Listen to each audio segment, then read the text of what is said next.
Hello everyone, today is horrible. Typical UK weather. It's winter, it's New Year's Day and the weather is horrible. So what am I going to do today? I am going to fit my fantastic new Oxford hot grips. Hope you can see it there. Premium touring heated grips. That's the plan. This is my bike, a lovely VFR, if you didn't already know it. There she is. Right, so what do you get in the box is the important question, I suppose. Instruction manual. You get intelligent controller, which controls all the heat settings. So you've got the different, let's just zoom in a bit there. Got the different heat settings there. Just get the grips themselves, obviously. Wiring to go from the battery up to the controller, and some bits and bobs here to mount the controller to the front of the bike. Glue, zip ties, etc. to secure the grips to the bike itself as well. So yes, my trusty VFR, I have taken the seat off here already in preparation for this. And hopefully this video will just go through the ins and outs of actually installing these grips. It's the first time I've done something like this, so we'll see how we go. Right, well, first things first is preparing your current grips ready for the new ones. So you need to take off what you've already got on. In my case, I've got these grip puppies. I don't know if you've seen these before, but they're foam grips that go over the top of your normal stock ones. And they're really quite good actually. They make the thickness of the grip, it's a much more thicker grip. So I found I had sore hands after a while riding this bike, and I kind of found that the thicker grip helped my hands. I don't know if it's because I've got sort of bigger hands or what. It's a softer grip. But anyway, these have got to come off now, so let's do that.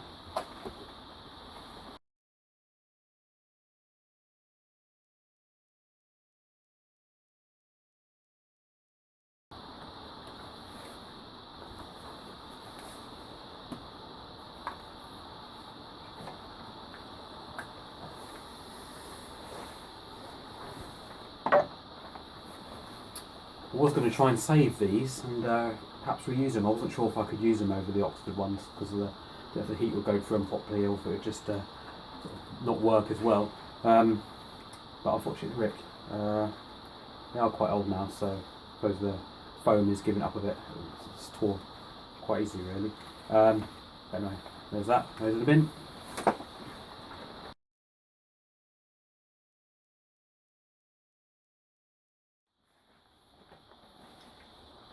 Right, well, now on to removing the original Honda stock grips.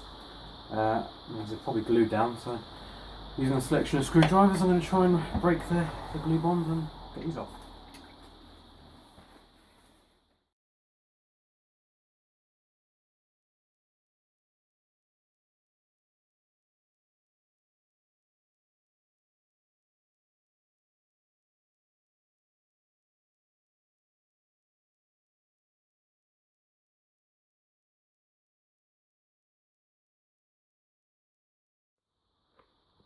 Right, okay.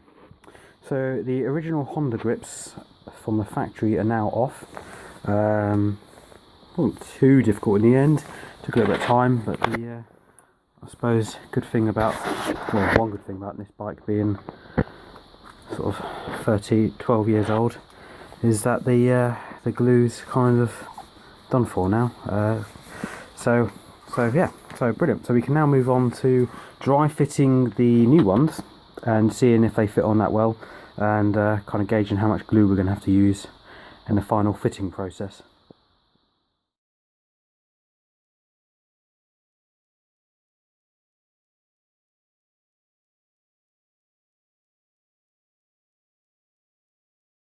Right, so what I've done is, so dry fitted the grip now on the accelerator side, and I've re-screwed in the bar end just to make sure that it doesn't foul, cause the grip to sort of catch on the grip and then stop it decelerating when you take your hand off, and there's no problem at all with that. one thing to have to kind of check, I suppose, just to make sure, because with the oxo grips, they've got this sort of this bit here, which sticks on, sticks out here, with the wire comes out of, which will get tucked in there eventually. Make sure that doesn't foul on anything, and when we do the brake doesn't come close, which is good. So we're fine on that front. One thing the oxo grips have is a little arrow pointing down. I don't know if you can see that there, right in the middle there. That's just to remind you that needs to be pointing down towards the ground. Mine's a little bit off, but only by a fraction. So I'll make sure when the final install is done that is pointed down correctly. Right, let's do the other side.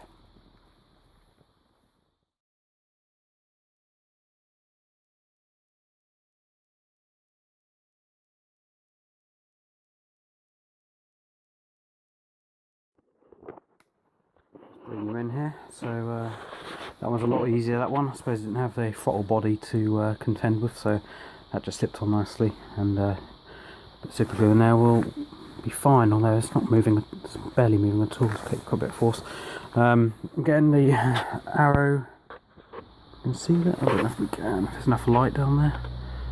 But anyway, the arrow is there and it's pointing down. So yeah, we're good.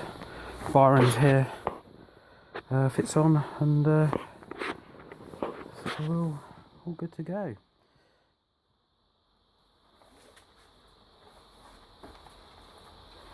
Right, so I'm just getting everything lined up here. Got the intelligent controller.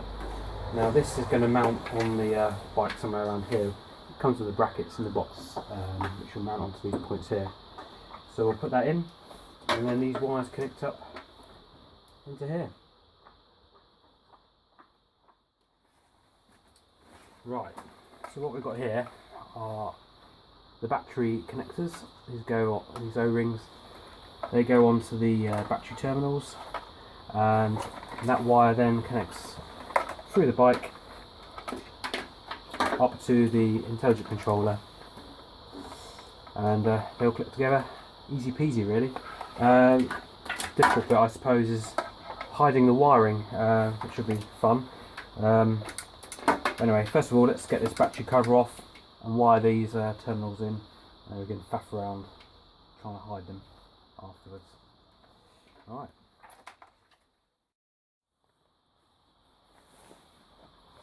Now, with this bike, there's a push sort of, oh, it's one of these, I'll show you. There's one of these little push poppers, with the VFR on the battery cover, that pushes into here and holds this bit of plastic in place. Unfortunately, I've lost one, and I could fit another one, but it's just easy to zip tie. Cheap option, I suppose.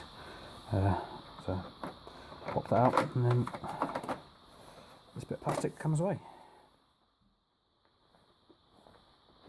Right, as you can see here, I've got these little wires connected. These are this USB charger, which USB connector that goes up to the front of the bike, which I can plug things into, such as sat navs and mobile phones and stuff to charge when I'm on the road. So I've got that already hooked in. I've also got this, I don't know if you can see this here, this is my sort of battery tender wire, which I use especially during the winter, just to keep the battery topped up. That's connected as well onto the bike, so got a few things already, so some more additions now to add to it, I suppose. So first of all, let's just do one of these at a time, I suppose.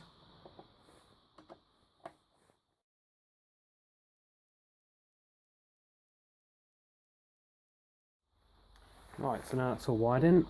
Just tidy up a little bit here. Alright, that's all back on. Brazilian wires we've got here now. So I'll just need to thread this now throughout the bike up to the front. Right, so what I want to do now is mount the controller. That's going to go onto this plate here, and this plate then bolts onto the handlebars here. These bolts come out in the place of new ones, and then that will just sit there nicely like that with the controller on top, just like that. But before we do that, we just need to remember to screw this to this. It comes with these little screws, so let's do that. Right, so I've got that bolted on there now, the screws on there. A little bit fiddly, but got there in the end. So now all I need to do is remove this bolt and this bolt and bolt into there. There's a couple of new bolts and they've got a couple of spaces to use because obviously this bit here is curved as this is flat. So new spaces will just protrude out a bit to stop that curved bit being a problem. So let's get that mounted.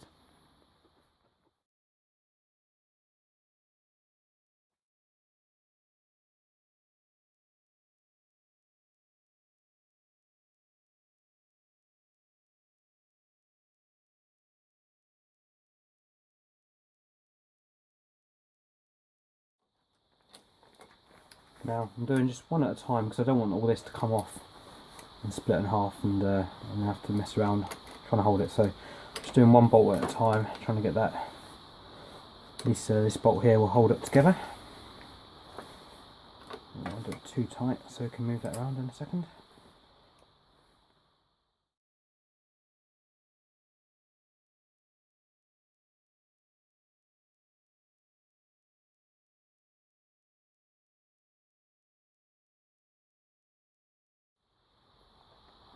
There we go, nice and tight. That's all good, and the controller sits in there nicely.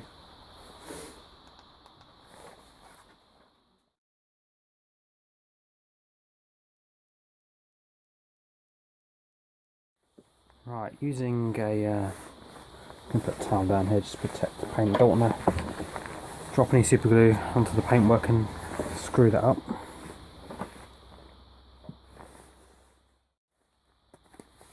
Safety first, ladies and gentlemen. I don't want to get any glue on my hands and then get that on the paintwork or anything. Right.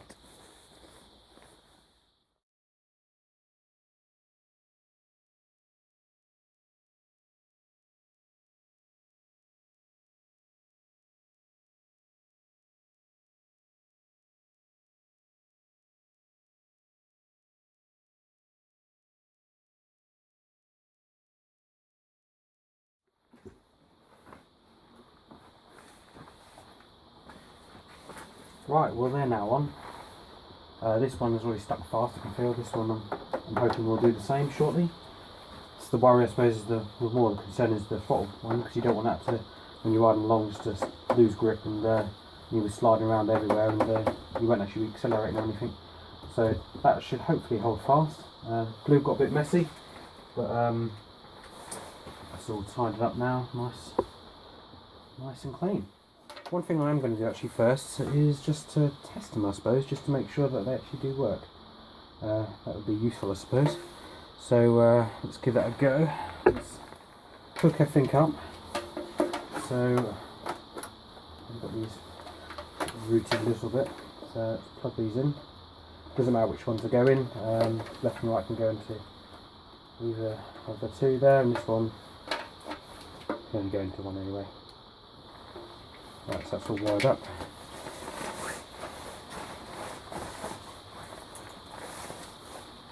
Ignition.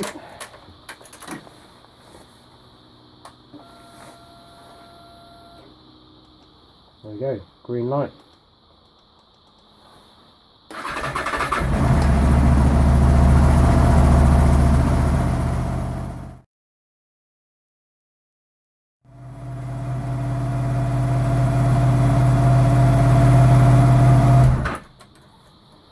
Right, yeah, they're feeling lovely. Really nice and warm already. And as we can see there, there's the green light. The intelligent battery system's flashing away, telling us it's recognised the ignition's off and it's just running purely on the battery. So to save the bike's battery wearing down, that'll turn off in a second. Right, all that's left now is just to tighten up all these wires and hide them away, and job's done.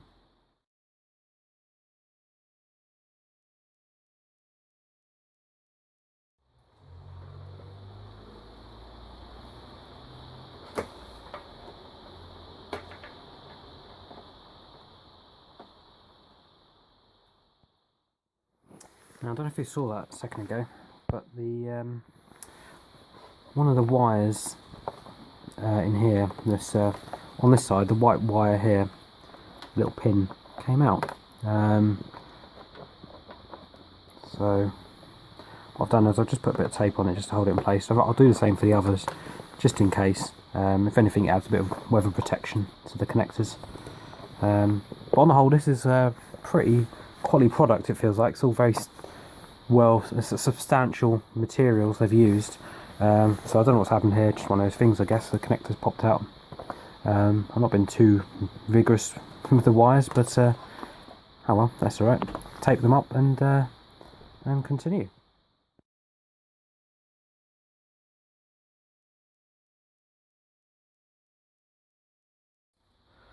Those are all taped up now. Let's carry on routing them away.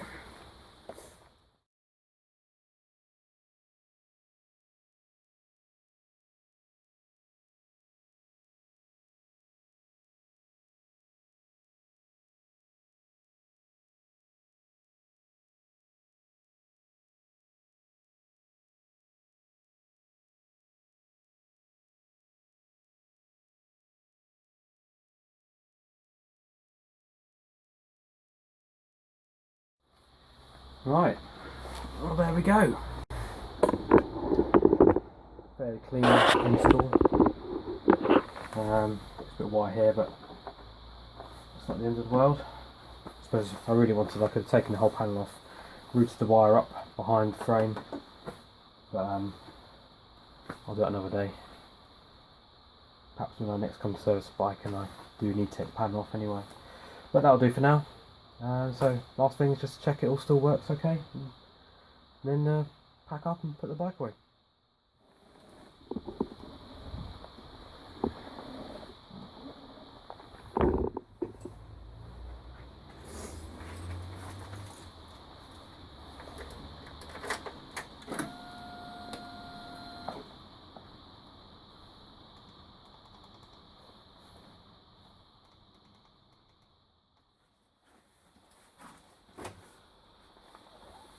Right, so final thoughts. Install's all done, they all work, wires all routed nicely in the bike.